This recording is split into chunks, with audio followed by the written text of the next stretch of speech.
In our Bibles tonight to 1 Timothy chapter number 2. 1 Timothy chapter number 2, and we want to continue a message that we began a while back, looking at this element of being steadfast in prayer. We've entitled this entire series, Making an Impact for God. And when we begin to look at the aspect of, and Paul is here in this chapter beginning some of the various topics of instruction, and he begins in this chapter with the necessity of prayer. And I have to say that a person who truly desires to make an impact for God has to realize the necessity of prayer. Prayer acknowledges both a dependence upon God and a resulting inability on the part of the individual who is doing the praying. To put it another way, we might say that it acknowledges the twofold reality taught in the Gospel of John, which states in John 15, "Without me ye can do nothing," yet in Philippians 4 and verse 13, "I can do all things through Christ, which strengtheneth me." As believers, you and I each have the tendency to often begin to rely on our own strength and on our own wisdom.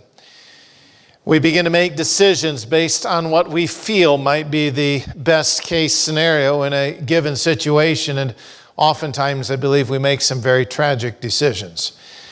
The person, as I said, who desires to make an impact for God has to realize the necessity of prayer. Praying on behalf of others recognizes that God must begin a work in the life of someone if that work is to be a lasting work.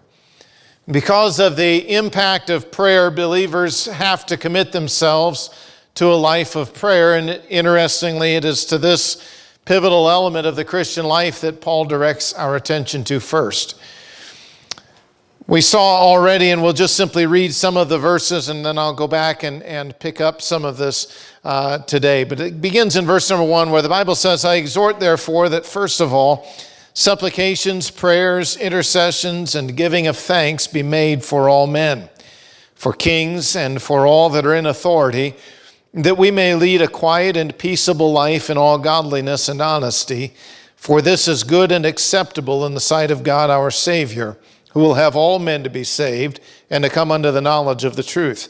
For there is one God and one mediator between God and men, the man Christ Jesus, who gave himself a ransom for all, to be testified in due time." Recognizing that prayer was necessary to, as he concluded chapter 1 in verse 18, to war a good warfare, Paul exhorted or strongly urged that prayer be made for all men. Prayer was so vital that it was placed at the top of Paul's instruction. Paul says, "I exhort therefore that first of all." This is not introducing a numeric list. This is putting something up to the top of the list. Of everything that has to be done, Paul says prayer has to receive the most important element. There were 4 different terms, as we've already seen, that all express the nature of prayer. He uses the word supplications, and it describes an urgency that is related directly to a specific need. And then he uses the more generic term of prayers, which in this text seems to be describing requests that are probably always present. Intercessions describe prayer that is done in the interest of others, and then we noted the importance of giving thanks, expressing our gratitude towards God. All of this is to be offered on behalf of all men. And among those, that very broad classification are others that are further defined as kings and individuals who are in the realm of authority. But as I mentioned this last time, I believe his instruction becomes more insightful when we examine the life of the individual who was ruling when Paul provided this instruction. At the time of writing 1 Timothy, Nero was the emperor of Rome.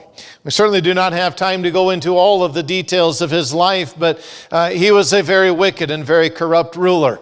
He ascended the throne at the age of 16, making him the youngest emperor in Rome up to that point in time in history.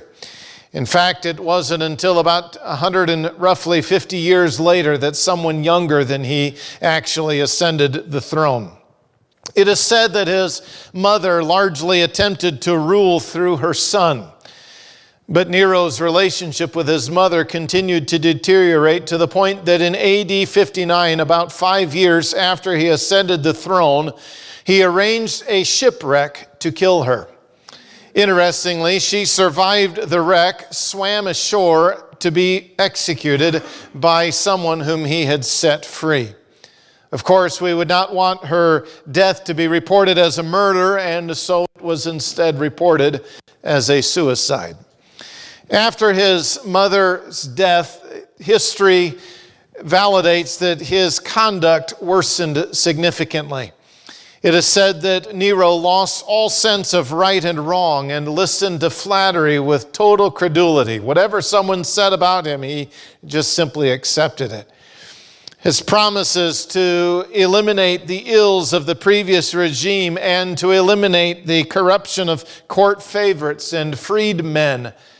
By this point in his reign, those promises seemed as nothing more than empty political speeches. On the night of July 18 and the morning of 19 in AD 64, the great fire of Rome erupted. In this particular fire, there were countless mansions and residences and temples that were destroyed. It is reported that this fire burned for over a week and was said to destroy 3 of 14 Roman districts and severely damaging 7 more. Some accounts tried to claim that the fire was an accident, but there were others who claimed that it was a plot of Nero's.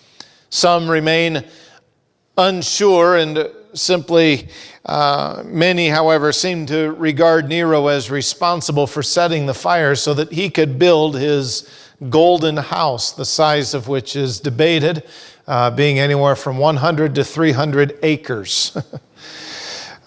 It's quite a plot of land. But in order to remove the suspicion from himself, one of the early church fathers by the name of Tacitus reported that Nero accused the Christians of starting the fire. It was this accusation that led to the first wave of persecution in which Christians were often thrown to the wild beasts, something that he perhaps gained from his grandfather. Others were crucified, and still others were burned alive. Nero continually lost the support of the people, even some within the Roman Senate who declared him to be a public enemy who was to be executed. Unaware that some men within the Senate were actually coming to take him to the Senate to try to work out a compromise, Nero prepared himself to commit suicide, but he was unable to find the strength to follow through with it. He actually encouraged someone ahead of him to kill himself so that he could see how it was done. I'm not sure whether or not the individual actually did or not. But as Nero heard this sound of approaching horses, little did he realize that these men were coming to take him back to the Senate to try to work out some sort of a compromise. He commanded his private secretary to kill him. Be ultimately that later on in Paul's life, as he pens 2 Timothy, he is anticipating a death at the hands of this very individual whom he commands these believers to pray for. If you were in Paul's position, attempting to serve the Lord in these kinds of circumstances, let me ask, what would you do? Would you serve the Lord faithfully? Most likely, Paul wrote this letter before these Christians were actually persecuted. But by this point in time, Nero's popularity was waning significantly among the general populace. But Paul urged these individuals to make prayer a priority for these leaders. You might be tempted to wonder why. A person who is this wicked, surely this person is beyond hope. There's no purpose in praying for this kind of an individual, is there? You see how we often think? Some individuals seem to reach a level of corruption that even prayer couldn't solve. Adolf Hitler, Joseph Stalin, some of the others who have been quite infamous through history. But let me ask you, could prayer change the heart of that individual? Yeah. Interesting how quickly we give up.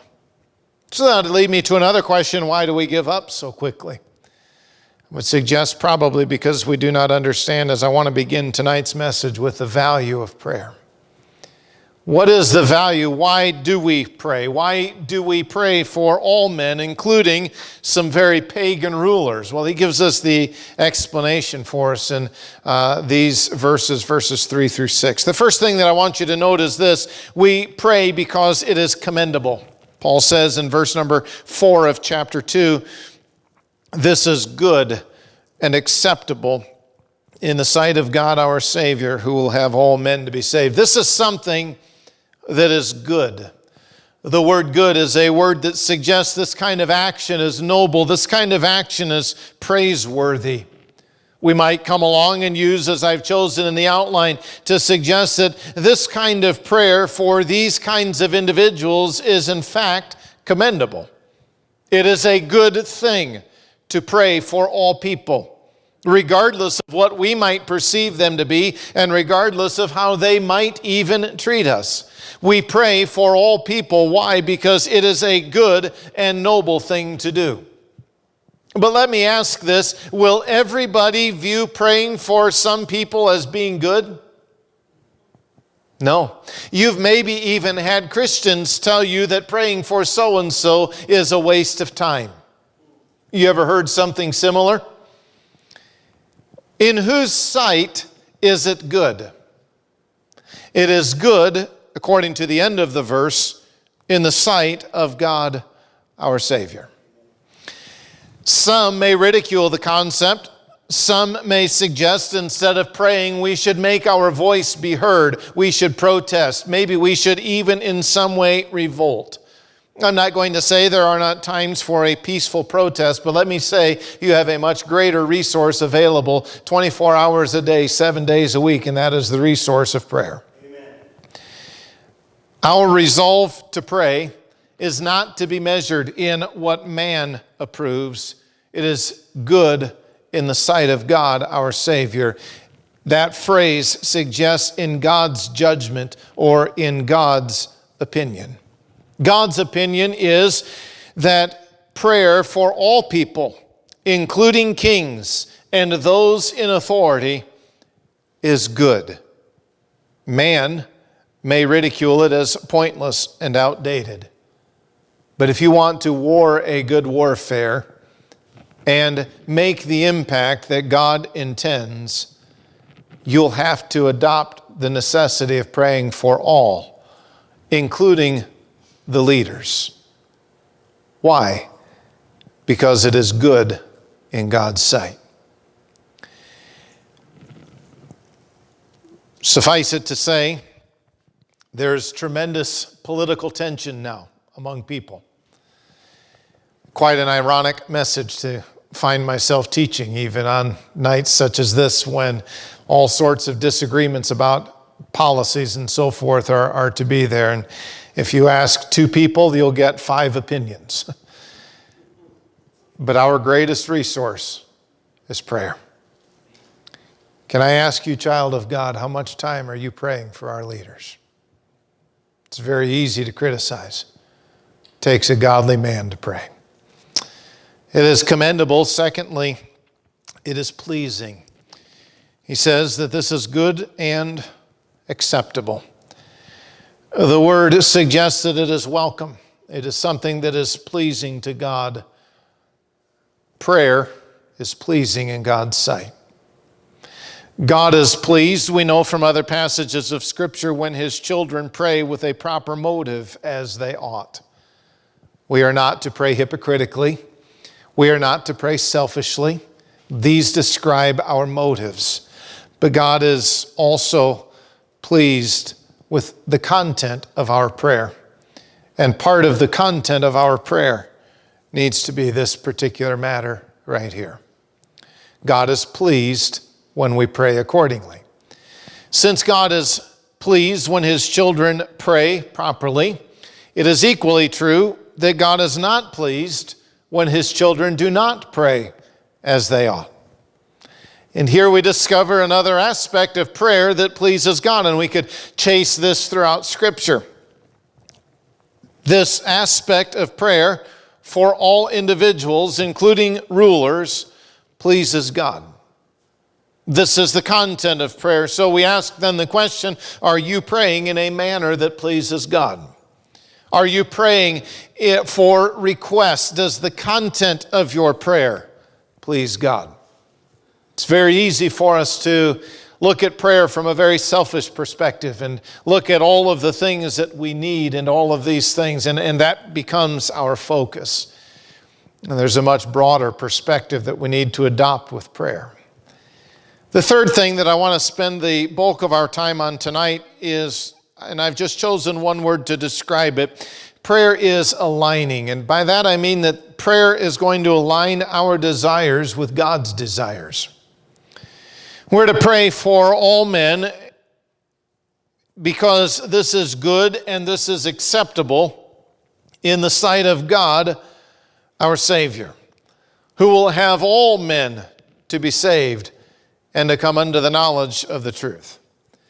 It has never been God's will to send mankind to hell. There are a group of people known as Calvinists who teach an unbiblical doctrine that says Christ's atonement is limited to those who are not the elect. They come away with all sorts of ways to try to teach that, but regardless of how they teach this idea and how successful they might appear to be in their appeal, this concept that Christ only died for the elect is unscriptural. Period. End of story. You cannot adopt that position and maintain the clear biblical teaching that Jesus died to save the sins for the whole world. John chapter 3 and verse 16. For God so loved the world that he gave his only begotten Son, that whosoever believeth in him. It's not limited. His atonement is sufficient for all mankind who have ever been born, who are currently living, and ever will be born to receive the promise of the gift of everlasting life. Amen. I'm thankful that I can with confidence put my name in place of whosoever. We find other passages.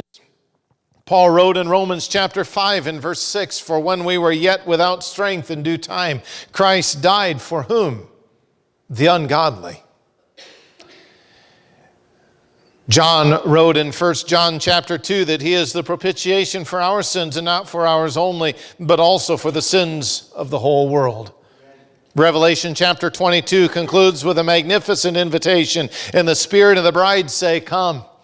And let him that heareth say, come. And let him that is athirst come. And whosoever will, let him take of the water of life freely. Amen. You can, as a believer, with confidence go to a lost neighbor with a message of salvation because Jesus Christ died to pay that person's sins. You don't have to debate whether or not this person is part of the elect or anything like that.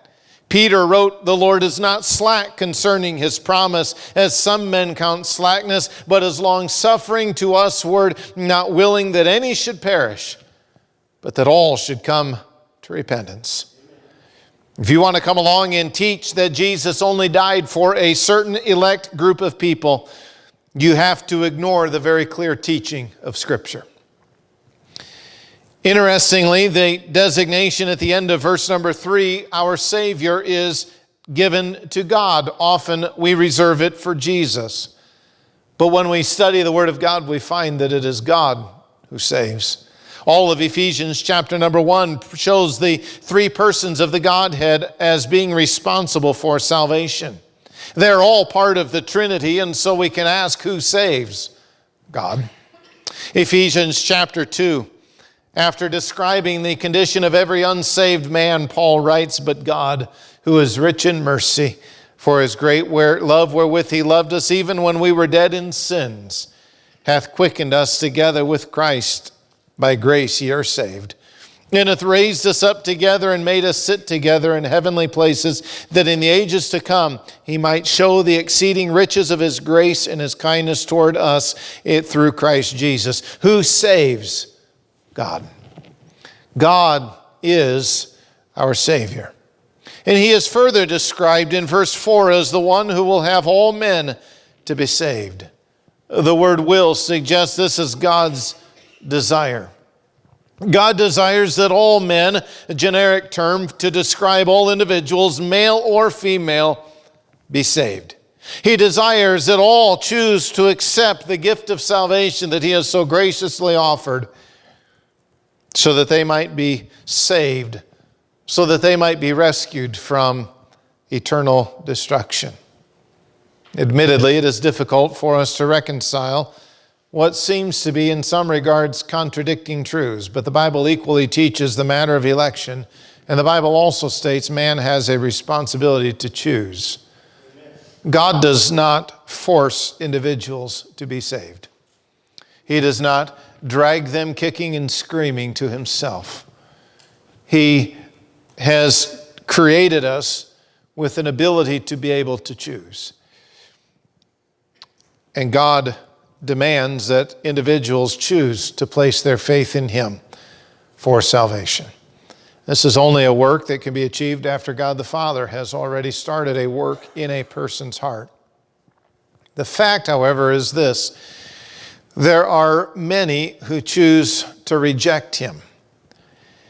Does that in any way suggest God does not have a desire for them to be saved? No. Man chooses to reject him. Man chooses to reject his offer of salvation, but that does not in any way reflect a lack of desire on God's part. It instead establishes the sinfulness of man's part. Man has this gift. It is there. His atonement is not limited in that it is only designed for the elect. It is capable of saving the entire world, and tragically, many choose to reject it. God's desire is that all men be saved. God's desire is that all men come unto the knowledge of the truth. Here the word knowledge is an emphatic word, and it describes a full knowledge, a complete acknowledgement of the truth.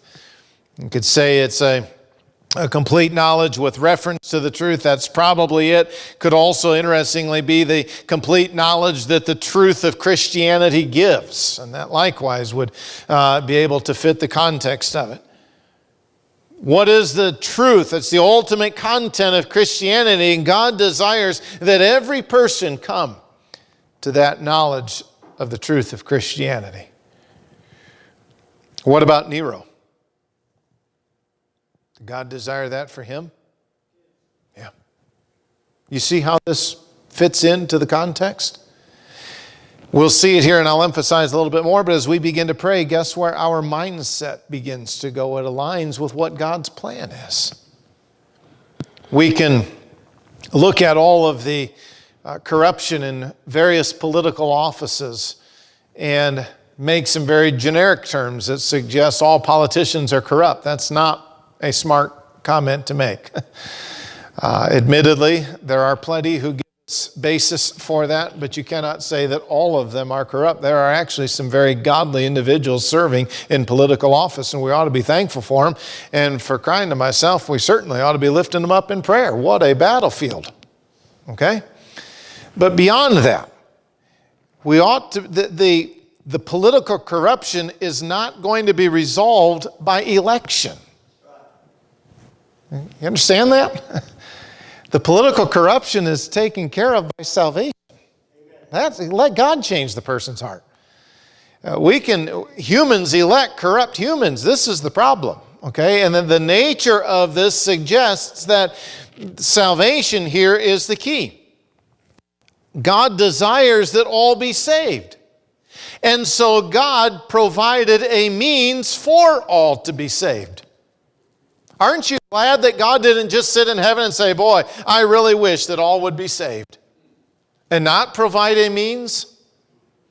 He desires it, and He also provided an avenue whereby His desire could be fulfilled if man would only choose to accept the gift of salvation that He has so graciously provided. He says, "For there is one God and one mediator between God and men, the man Christ Jesus." Part of the philosophy that seems to be combated in this particular letter is a philosophy known as Gnosticism. It does not take on its true forms until later on into about the 2nd century, but prior to that, it has early stages that have begun to be developed. And it centers on a teaching that would suggest anything material is evil and anything spiritual is good. And I could go on and explain other aspects of this, but it really became very problematic in explaining how Jesus could be God, who is spirit, and somehow inhabit a human material body, which they said was evil. And so they created an elaborate system whereby there was a series of emanations, they called them aeons or eons, that proceeded from God, and the result of this is each one became less and less God. Well, eventually one of these emanations was far enough removed from God that He could take on a human body. Happened to be Jesus.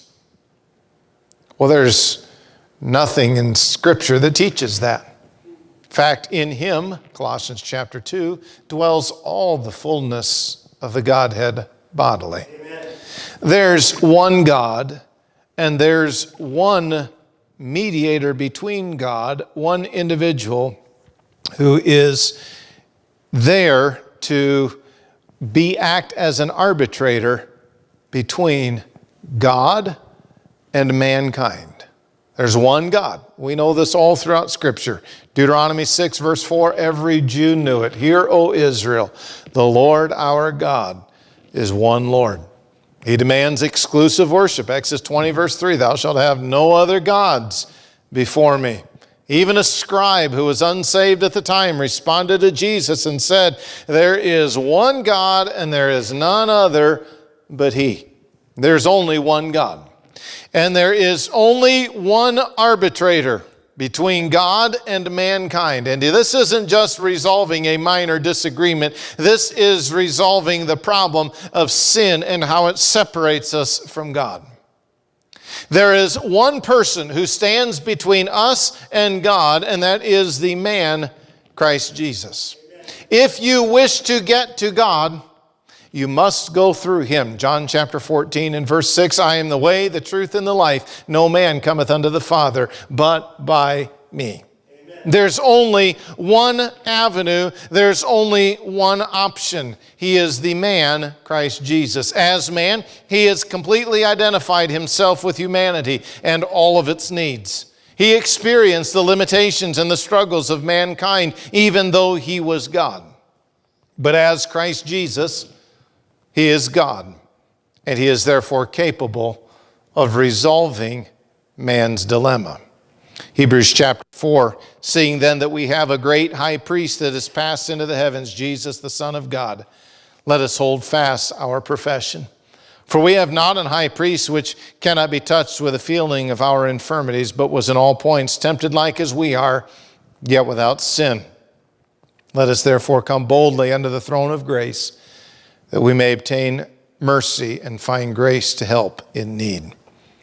This man, Christ Jesus, gave Himself a ransom for all. He dedicated Himself for the purpose of being a ransom, the price that was paid, the means to set someone free from captivity or from bondage. What was the captivity from which we needed to be freed? Sin and its eternal consequences, which was to be testified in due time. Kind of an interesting phrase. The phrase would suggest that Jesus' payment of the ransom was a testimony that was made in due time. We emphasize frequently His birth as being right in accordance with God's time. Galatians 4, verse 4, when the fullness of the time was come. But do you know Jesus died at the exact moment decreed by God? He didn't die a moment too soon, nor did he die a moment too late. His death and subsequent resurrection were in perfect harmony with God's timing. Amen. Why did Paul throw all of this in there? Once again, I would say go back to consider who the emperor was when Paul wrote this. Think how these individuals in Ephesus would hear suddenly the news that you should be praying for everybody because God has died for everybody. God has provided, let's back up from that. God has provided the means of salvation for everybody. Jesus Christ's death was for everybody. There is one mediator between God and all mankind, and that individual is Christ Jesus. Amen. When we commit ourselves to praying in accordance with God's requests, we will soon find ourselves praying in accordance with God's agenda. Amen. The Son of Man has come to seek and to save that which was lost. Our hearts will feel differently when we suddenly realize this individual's problem is not his particular viewpoints on an economy or on trade or on whatever. His issue is he's unsaved and needs to accept Jesus Christ as Savior. The co-worker who has been put, or the boss who has been put in a position of authority over you that is quite difficult to get along with. When you start praying the content of God's requests, you'll start praying God's agenda. You'll find that your will is going to align itself with God's. I believe the prioritization of agendas is often reflected in our prayer life. When we focus on God's requests, we're much more naturally focused on spiritual needs of people.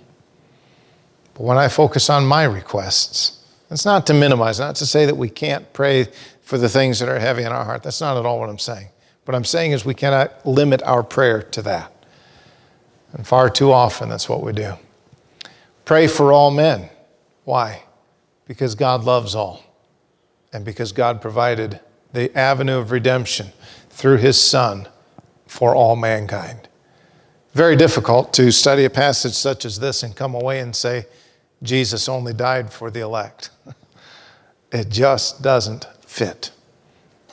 But what confidence we can pray with when we learn to pray in accordance with what God desires for us to pray.